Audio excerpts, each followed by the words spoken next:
Welcome to the world united. Welcome to the world united. Good job. KAELEN, thank you, is a devoted member of the Church of Jesus Christ of Latter-day Saints and the proud mother of her gay son. As the chief celebration officer of her business, KAELEN is coaching, celebrating you. Her passion is being a spiritual teacher, life coach, and speaker. She is the author of the book, It Was Never About Me, a Latter-day Saints mother's journey toward loving acceptance of her gay son's reality. Coming at the end of 2020, she believes that each person, regardless of gender, race, or ethnicity, is first and foremost a human being, born free and equal in dignity and rights. She is a movement maker, an LGBTQ plus advocate, and helps individuals navigate the waters towards loving and accepting their LGBTQ plus family and friends. Welcome, welcome, welcome. Thank you. Thank you so very much, Laurie. I greatly appreciate that. So I am just so honored to be here to participate in helping to raise the global consciousness, because here's what I know. Here's what I know is that the LGBTQ plus community is a pure gift for all of us to understand and learn how to be more compassionate and loving, not just to others, but with ourselves. So here's what I learned. This is so interesting because I had my dark night of the soul started in 2011-ish, and maybe 2009, and it decided to go for a hot minute. It went for a pretty long time. It probably started to wind up around 2015, 2016. But it was during 2012, in this deep, dark night of the soul, our son came out as gay. And I'm telling you what, it threw me for some massive loops. The next 2 years trying to wrap my head around that process was really painful. And then, thank God, because in 2014, I literally had Jesus have a come to Jesus meeting with me like 4 times in one day. It was painful and yet beautiful at the same time. And at the end of all of these things happening all in this one day, what was the end result was that I realized my only job as a human is to see my son and any person, doesn't matter, any human being that breathes, to see them, that I get to love them and accept that whatever they're going through is their reality. That's not for me to judge, because I don't have that experience.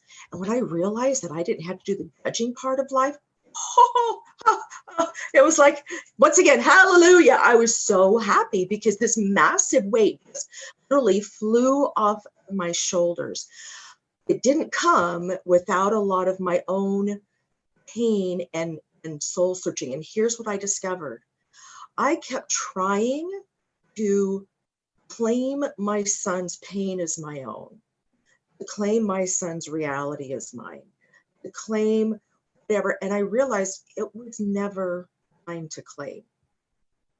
Yet I was taking on his problems and claiming them as my own. And when I realized that that wasn't my role in this life, my role is only to do me only, I was like, oh, isn't if that's all I'm concentrating on, it's just me, that means I've got so much more that I can give to others, because now I'm able to give from a place of really, now I'm just doing me, I'm not doing anybody else. I'm able to come to a place from passion, love, joy, and enthusiasm, and gratitude, and happiness, and it was a game changer. It was a game changer for me.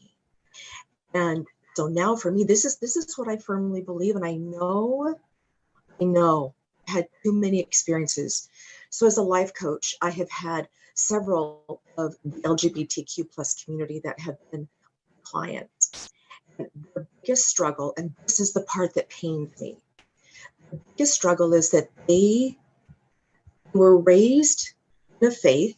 Now, because they have come out, whatever that means for them, that they no longer can belong to a faith, that they're no longer important, no longer, they're not acknowledged by God.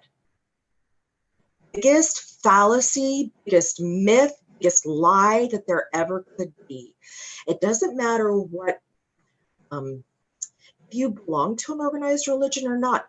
What matters is you're all divine beings. We are all divine beings. And by the mere fact that we breathe in and out, that we are human,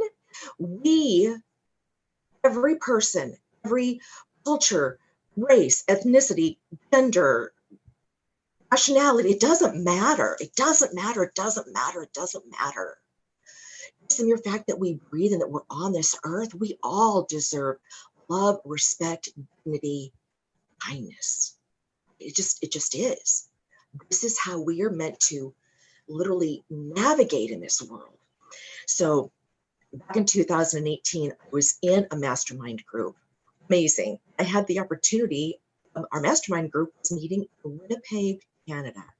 So I live in the Midwest, so I just tootled my way up to Winnipeg, and oh, I knew something was bubbling through. I could feel it because my original business had been shifted. The message is the same. The message is the same, that I had received this beautiful downloaded coaching program of what it means to be you, the gift of you being you. And the message was the same, but I hear the divine going, ha, ha, ha, ha, we're going to shift things up just a bit. I'm like, and I got really scared. And so things were starting to bubble through. And when it came through, it was the LGBTQ plus community. I'm like, I don't think so. I don't think that's it. I think you're wrong. pretty sure you're wrong. And it so happened, okay, how divine is this? Just so happened that the Canadian Human Civil Rights Museum is in Winnipeg. And we got to go on a private tour. It took me to my core. It took me to my core because it literally started at the dawn of ages. And I realized how horrible we have been to each other as humans. It's the very beginning of time. That has to stop. It has to stop. It can't go on like that anymore. We are meant to be here, and we connect. We are one. I remember years ago hearing Pop Pilper speak, and he said that one of the things that makes us common is because we breathe, everything that we breathe out, we're also breathing in. And he says we're literally breathing in each other. Breathing in each other. Every time we breathe out and we breathe in, we're breathing in new human that's ever lived on this earth, right? And like we're all one. We're all one. And so from that moment, I was driving home and the download came for the name of my book. It was never about me. Latter-day Saint Mother's journey toward loving acceptance of her gay son's reality. Let me tell you what happened on that last moment of the day where Jesus had a come to Jesus meeting with me. The end result was that I knew I was wrong. I was wrong. I had to ask my son for forgiveness. And it was rough, but I'm like, there's no way. Because my daughter earlier that day, she says, Mom, if you don't do something, you will lose your son forever. And I'm like, there's no way. I can't have that happen. So here's what took place. I call up my husband. I'm like, we've got to go over to our son's house. And like any respectful mother, I'm going to bribe him with his favorite treats to hopefully he'll let me in, because we hadn't seen him in a couple of months because he just reclused. He just went inside. So I got him peanut M&Ms, Pringles, sour gummy worms, and yes, he loves to eat them together all at one time. It grosses me out, but it works for him. But I went in and I knocked on the door, and I was so grateful that he answered. I threw my arms around him. I said, "Can you please forgive me? For I am in the wrong. I am so sorry for how I have treated you because I had not treated him very well." And he said to me, he goes, "Mom, all I've ever wanted was just to be seen, to be able to be loved, and to love, and to be seen just as a regular person." I said, "In my eyes, you will always be a regular person." Just because he's gay doesn't define everything about him. He's one of the absolute most magnificent human beings I've ever known in my life. And I have the privilege of being his mom, and I almost screwed it up. But thank goodness it didn't happen. So here's where it gets super exciting. He got to this point about 3.5 years ago, and he was living with us at the time, and it was just a godsend. It was so beautiful. And he got to this point where he was working on his own spirituality and trying to figure out what it is that he needed. And I literally was witnessing this awesome young man just really become spiritually awakened. He got to this point where he goes, "You know what, Mom?" He goes, "If I never marry, I'm really good because I'm really great with who I am as a person." And I was like, oh, that right there, we could all get to that place, right? That's what happened. 2 months later, he meets the man of his dreams. And this past August, thank you, COVID. What a huge blessing that came from COVID, because they wanted to have a small, intimate wedding. Our son and now his husband got married at the beginning of August. And it was the most beautiful thing because it's like he now was just in this beautiful place of completing each other. They were both complete when they met. Now they're in this space of wholeness. It is so beautiful. And I can tell you, here's the super awesome thing. So here we are. We're very devoted. My husband and I very devoted to our faith. And my son, I can say my son-in-law now, my son-in-law, his family, they are deeply religious people as well. They are Jewish. And so here was my son from this deeply religious background. Here comes their son from this deep religious background. There's no doubt in my mind that God brought them together because my son had been engaged to someone else. There was no faith. They didn't understand what a divine being was, and that's okay. It was a learning process. And when I saw my son and this amazing young man come together, what I witnessed was God's hand is everywhere. When we give it over to him, he is everywhere. The divine is everywhere. Whatever you want to call, for me, it is God and it is a man. It's male. That's my belief system. What I know is that every human soul matters.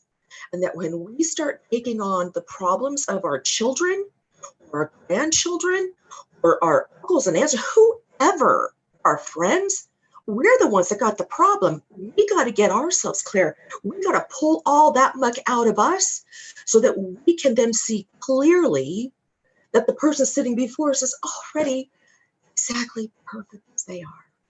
They don't need to be changed. And if they do, it's because they choose to. It's not because we're forcing anything. So from this perspective, realizing that it's never about me. It's never about you. It's never about those individuals that we want to control. We want to control. It's about us stepping into our own, realizing we've got to be good with us, that when we look in the mirror, we really love what we see. And as our moderator, our sweet daughter, says, her mom says, "You're beautiful." She's like, true. We need to do that for ourselves. We need to look in that mirror and really be in that place and space of loving us authentically and being transparent and vulnerable and living the way that we live, and knowing that everything that we're doing is for our greatest and highest good, because if we're doing it for our greatest and highest good, we're doing it for the greatest and highest good of all concerned. And that's the sweet spot of life. So when it comes right down to it, you who's doing you mean, take a look in the mirror. And if you're not able to authentically say, I love you, I mean it, then there's work to do. And that's what basically all of us are here for, is to help in that realm. Well, thank you very much for this opportunity to share my heart and my love with you.